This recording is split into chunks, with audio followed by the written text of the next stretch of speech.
മാതൃഭൂമിയിലേക്ക് വരപ്പോൾ ശ്രീ രാഹുൽ ഈശ്വർ നമുക്കൊപ്പം ചേരുകയാണ്. രാഹുൽ, സർക്കാർ പുറത്തുവിടാൻ ഒരുങ്ങുന്നു ഹേമ കമ്മിറ്റി റിപ്പോർട്ട്. ഏറ്റവും ഒടുവിലെ തടസ്സമുണ്ടായിരുന്ന രഞ്ജിനിയുടെ ഹർജി ഹൈക്കോടതി തള്ളിയിരിക്കുന്നു.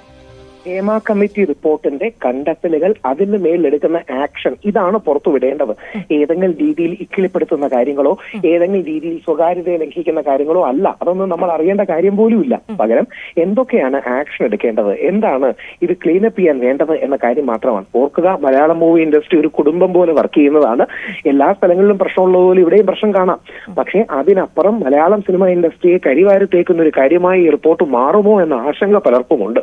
അത്തരം ആശങ്കകൾ കൊണ്ടാണ് പലരും ഇതിനെ അനുകൂലിക്കാതിരിക്കുന്നത്. എന്തായാലും ഗവൺമെന്റ് കോടതിയുടെ തീരുമാനം വന്ന സ്ഥിതിക്ക് ആ തീരുമാനമായി മുമ്പോട്ട് പോകാൻ കഴിയട്ടെ. രാഹുൽ, ഒരു കാര്യം കൂടി, ഇക്കിളിപ്പെടുത്തുന്നു എന്നതിനപ്പുറത്തേക്ക് കുറെ ആളുകൾ കുറെ കാലമായിട്ട് അവിടെ പീഡനം അനുഭവിച്ചുകൊണ്ടിരിക്കുകയല്ലേ, മാനസികമായും ശാരീരികമായും. അത് പുറത്തേക്ക് വരുമ്പോൾ എന്തിനാണ് ഇത്ര അസഹിഷ്ണുത എന്ന ചോദ്യം അത് ആവർത്തിക്കേണ്ടി വരുന്നു. അവിടെയാണ് പ്രശ്നം. ഇത് ആരോപണങ്ങളല്ലേ. ഉദാഹരണം, എനിക്കെതിരെ ഒരു ആരോപണം ഉണ്ടെന്നിരിക്കട്ടെ, എനിക്ക് മറുപടി പറയാൻ പോലും അവസരം കിട്ടിയിട്ടില്ലല്ലോ.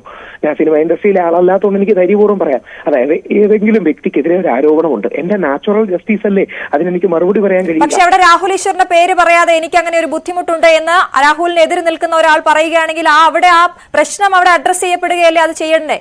അത് തീർച്ചയായും അഡ്രസ് ചെയ്യണം. അവിടെയാണ് നമുക്ക് പ്രപ്പോസ്ഡ് ആക്ഷൻ ടേക്കൺ റിപ്പോർട്ട്, എന്തൊക്കെയാണ് ആക്ഷൻ എടുക്കേണ്ടത്, എങ്ങനെയാണ് മുമ്പോട്ട് പോകേണ്ടത്, അങ്ങനെ മുമ്പോട്ട് പോകുന്നതായിരിക്കണം റിപ്പോർട്ട്, പിമ്പോട്ട് പോകുന്നതായിരിക്കരുത്.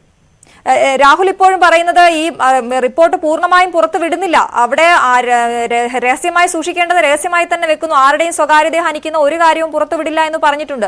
ഇപ്പോഴും സ്വാഗതം ചെയ്യുന്നില്ല ഈ റിപ്പോർട്ട് പുറത്തുവിടുന്നത്.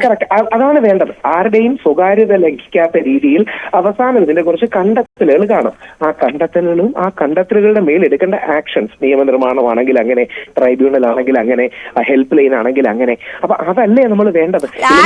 പുറത്തുവിട്ടിട്ട് എന്തിനാണ് നീ എടുക്കാൻ പോകുന്ന കാര്യങ്ങൾ ബാക്കിയുള്ളവർ അറിഞ്ഞിട്ട് എന്താണ് കാര്യം? പക്ഷെ സിനിമാ മേഖലയിൽ ഇത്രയും പ്രശ്നങ്ങളുണ്ട്, അവിടെയുള്ള സ്ത്രീകൾ ഇതൊക്കെ അനുഭവിക്കുന്നുണ്ട് എന്ന് നമ്മളും കൂടി അറിയണ്ടേ? മാഡം, പ്രശ്നമെന്ന് പറഞ്ഞാൽ ബാക്കി സിനിമാ മേഖലയെ മുഴുവൻ കരിവാരിത്തേക്കുന്ന ശരിയാണോ? ഉദാഹരണം, പലപ്പോഴും ഇപ്പോ പല മാധ്യമങ്ങളും പറയുന്നത് ഇൻഡസ്ട്രിയിൽ സഹകരിക്കുന്ന ആർട്ടിസ്റ്റ് ഉണ്ട്, സഹകരിക്കാത്ത ആർട്ടിസ്റ്റ് ഉണ്ട്. ഈ ദുസൂചന കൊണ്ട് വിജയിച്ച എല്ലാവരും സഹകരിക്കുന്ന ഇൻ കോട്സ് ആർട്ടിസ്റ്റ് എന്ന് ആൾക്കാർ വ്യാഖ്യാനിക്കില്ലേ? അപ്പോ ഇത് വളരെ കോൺട്രവേഴ്ഷ്യൽ ആണ്, ഇത് എക്സ്പ്ലോസീവ് ആണ്. നമ്മളൊന്ന് ആലോചിച്ച് നോക്കിയാൽ മതി. നമ്മുടെ അടക്കം സുഹൃത്തുക്കൾ ഇൻഡസ്ട്രി അല്ലേ, സക്സസ്ഫുൾ ആയ സ്ത്രീകളെല്ലാം സഹകരിക്കുന്ന സ്ത്രീകളാണ് എന്ന് നാളെ മീഡിയക്കാർക്കോ അല്ലെങ്കിൽ ആരെങ്കിലും അപകീർത്തിപ്പെടുത്താനുള്ള ഒരു അവസരമാകില്ലേ? അവിടെയാണ് യാതൊരു കോൺട്രവേഴ്ഷ്യൽ കാര്യങ്ങളും പുറത്തുവിടേണ്ട ആവശ്യമില്ല. പകരം എന്താ വേണ്ടത്? ഇനി എന്ത് നമുക്ക് നടപടിയെടുക്കാം? പ്രശ്നങ്ങളുണ്ട്, പ്രശ്നങ്ങളുടെ മേൽ എന്ത് സൊല്യൂഷൻ എടുക്കാം? നിയമനിർമ്മാണം എന്താണ്? ട്രൈബ്യൂണൽ എന്താണ്? ഹെൽപ്പ് ലൈൻ എന്താണ്? ഇതല്ലേ യഥാർത്ഥത്തിൽ വേണ്ടത്. രാഹുൽ എപ്പോഴും പറയുന്ന കാര്യമാണ് ഇത് ആരോപണമാണെങ്കിൽ എന്ന്. ഞാൻ ചോദിക്കുന്നു, അത് പരാതിയാണെങ്കിൽ, അപ്പോൾ അങ്ങനെ മറു ചോദ്യം ചോദിച്ചാൽ താങ്കൾ എന്ത് പറയാം? അത് പരാതിയാണെങ്കിൽ അത് പരിഹരിക്കപ്പെടുന്നുണ്ടോ? അല്ല, പരാതിയാണെങ്കിൽ മറുഭാഗം കൂടെ കേൾക്കേണ്ട ആവശ്യമില്ലേ? ഞാൻ അതുകൊണ്ടാണ് എന്നെ ഉദാഹരണമാക്കി എടുക്കുന്നത്. രാഹുൽ ഈശ്വറിനെതിരെ ഒരു പരാതി ഒന്നുമിരിക്കട്ടെ, ഇതിന് എന്റെ മറുപടി ഹേമ കമ്മിറ്റി ചോദിച്ചിട്ടുണ്ടോ? ഇല്ലല്ലോ. എനിക്ക് പറയാനുള്ള അവസരം തന്നിട്ടില്ലല്ലോ. അപ്പൊ ഈ പരാതിയല്ല, ഇത് റൈറ്റ് നൗ ആരോപണങ്ങളായി ഉന്നയിക്കപ്പെട്ട കാര്യങ്ങളാണത് സത്യമാണെന്ന് തന്നെ നമുക്ക് എടുക്കാം. പക്ഷെ നമുക്ക് ചില ആരോപണങ്ങൾ വിജയബാബുവിന്റെ ആണെങ്കിലും ഓമർ ലുലുവിന്റെ ആണെങ്കിലും ഒക്കെ കാര്യത്തിൽ കണ്ടിട്ടില്ലേ? അവയ്ക്കെല്ലാം കോടതികളെടുത്ത സമീപനങ്ങൾ നമുക്കറിയില്ലേ? എന്തുകൊണ്ടാണ് രഞ്ജിനി അടക്കമുള്ള പ്രമുഖ നടി, നമുക്ക് എല്ലാം ഇഷ്ടമുള്ള ചിത്രത്തിലൊക്കെ അഭിനയിച്ച അഭിനേത്രി പോലും, WCCയുടെ മെമ്പറായ രഞ്ജിനി പോലും എന്റെ മൊഴി പുറത്തു വരരുതെന്ന് പറഞ്ഞ് മുമ്പോട്ട് പോകുന്നത്? ആരോപണങ്ങളും പരാതികളും ആരാണ് വേർതിരിക്കുക? ഈ ആരോപണങ്ങൾക്കുള്ളിൽ ഈ പരാതികളും കൂടി മുങ്ങിപ്പോകില്ലേ രാഹുൽ? അവിടെയാണ് കോടതികൾക്ക് വേർതിരിക്കാൻ പറ്റൂ. ശരിയായ ആരോപണം കോടതി കുറ്റാണെന്ന് കണ്ടെത്തിയാൽ മാത്രമേ അത് ഒരു കുറ്റാരോപണമായി മാറുന്നുള്ളൂ. ഇല്ലെങ്കിൽ അത് വെറും ഒരു പരാതി മാത്രമല്ലേ? ഒരു പരാതി മാത്രമല്ലേ? അതിന്റെ ഗ്രാവിറ്റി വേറെയാണ്. അതായത് നമ്മൾ അലിഗേഷൻ എന്ന് പറയാം, കംപ്ലൈന്റ് എന്ന് പറയാം. അലിഗേഷൻസ് ഒരുപാട് ഉണ്ടാകാറില്ലേ? അപ്പോൾ ഇത് കുറച്ചുകൂടെ സെൻസിറ്റീവായി കൈകാര്യം ചെയ്യണം. എല്ലാവരും എഗ്രി ചെയ്യുന്നൊരു പോയിന്റ് ഉണ്ട്, പ്രശ്നങ്ങളുണ്ട്. ചില കാര്യങ്ങൾ അവിടെ ഇഷ്യൂസ് ഉണ്ട്, എക്സ്പ്ലോയിറ്റേഷൻ നടക്കുന്നുണ്ട്, സെക്സ്പ്ലോയിറ്റേഷൻ നടക്കുന്നുണ്ട്. മലയാളം ഇൻഡസ്ട്രിയിലാണ് കമ്പാരിറ്റീവ്ലി ബാക്കി ഇൻഡസ്ട്രികളെക്കാട്ടി എല്ലാം കുറവ്. എന്നിരുന്നാലും പ്രശ്നങ്ങൾ നടക്കുന്നുണ്ട്. അതിന് സോൾവ് ചെയ്യാൻ എന്ത് ചെയ്യണം?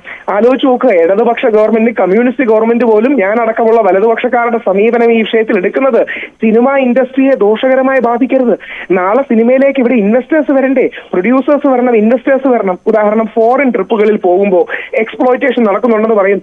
സംഭവിക്കാൻ പോണേ എന്താ? നാളെ യഥാർത്ഥത്തിൽ ഫോറിൻ ട്രിപ്പിൽ അപ്പുറത്തേക്ക് മനുഷ്യരല്ലേ അവിടെ ജോലി ചെയ്യുന്നത്? മാഡം ഈ ബിസിനസ് ഉണ്ടെങ്കിലേ മനുഷ്യർക്ക് ജീവിക്കാൻ പറ്റൂ.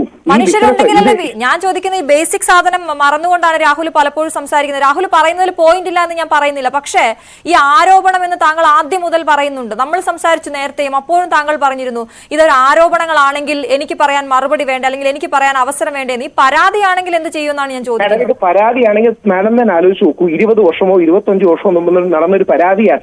ഈ സ്ത്രീകൾക്കോ പെൺകുട്ടികൾക്കോ അല്ലെങ്കിൽ 10 വർഷം നടന്ന കാര്യമാണ്. അവർക്ക് തെളിയിക്കാനാകുമോ? എൻലെസ് ആയിട്ട് അങ്ങോട്ടും ഇങ്ങോട്ടും ഫൈറ്റിലേക്ക് പോകുന്നു. അതൊക്കെ അവരുടെ കാര്യമല്ലേ, പക്ഷെ ആ അഡ്രസ് ചെയ്യപ്പെടണ്ടേ ആ പ്രശ്നം? അഡ്രസ് ചെയ്യപ്പെടണം. അപ്പം സൊല്യൂഷൻസ് ആണ് വേണ്ടത്. സൊല്യൂഷൻ സെൻട്രിക് ആവണമെന്ന് പറയാനുള്ള കാരണം ഞാനടക്കം ഏറ്റവും ബഹുമാനിക്കുന്ന വ്യക്തിയാണ് പാർവതി. പാർവതിക്കടക്കം സംഭവിച്ചത് പാർവതി മാറ്റി നിർത്തപ്പെടുകയാണ്, അല്ലെങ്കിൽ ഭാഗ്യലക്ഷ്മി ചേച്ചിയെ പോലെ ഐക്കോണിക് ആയ ഒരു ആർട്ടിസ്റ്റ് മാറ്റി നിർത്തപ്പെടുകയാണ്. ഇവരുടെ ഉപജീവനവും അവരുടെ ലൈവ്ലിഹുഡാണ് ബാധിക്കുന്നത്. നമുക്കിത് ചർച്ച മാത്രമാണ്, പക്ഷെ ഇത് കഴിഞ്ഞ് അവർക്ക് വർക്ക് കിട്ടിയില്ലെങ്കിൽ അവരുടെ ഉപജീവനത്തെ ബാധിക്കും, അവരുടെ വരുമാനത്തെ ബാധിക്കും, അവർക്ക് മക്കൾക്ക് സ്കൂളിൽ കൊടുക്കാനുള്ള ഫീസിനെ ബാധിക്കും. ആത്യന്തികമായി ഇത് ക്ലീനപ്പ് ചെയ്യണമെന്നായിരിക്കണം നമ്മുടെ ആഗ്രഹം. ഇവരുടെ വ്യക്തി ജീവിതത്തെ ദോഷകരമായി ബാധിക്കുന്ന കാര്യങ്ങൾ വന്നാൽ ഈ സ്ത്രീകൾക്കും പുരുഷന്മാർക്കും എല്ലാവർക്കും ദോഷമാണ്. ചില പ്രശ്നങ്ങളില്ലെന്ന് ആരും കണ്ണടച്ചിരുട്ടാക്കുന്നില്ല, പക്ഷേ ഇത് സെൻസിറ്റീവായി കൈകാര്യം ചെയ്യണമെന്ന് മാത്രമാണ് ശരി ശരി ശരി ശരി താങ്കളുടെ വാദത്തോട് പൂർണ്ണമായി യോജിക്കാൻ കഴിയില്ല എനിക്ക്. കാരണം താങ്കൾ പറയുന്നത് അത്രത്തോളം ആരോപണം എന്ന രീതിയിൽ മാത്രമാണ് താങ്കൾ പറയുന്നത്, പക്ഷെ അവിടെ പരാതിക്കാരുണ്ട് എന്നുള്ള കാര്യം താങ്കൾ പലപ്പോഴും മറച്ചു. വളരെയധികം നന്ദി രാഹുൽ ഈശ്വർ ഞങ്ങളോട് ഈ സമയത്ത് പ്രതികരിച്ചതിന്. ഇടവേള.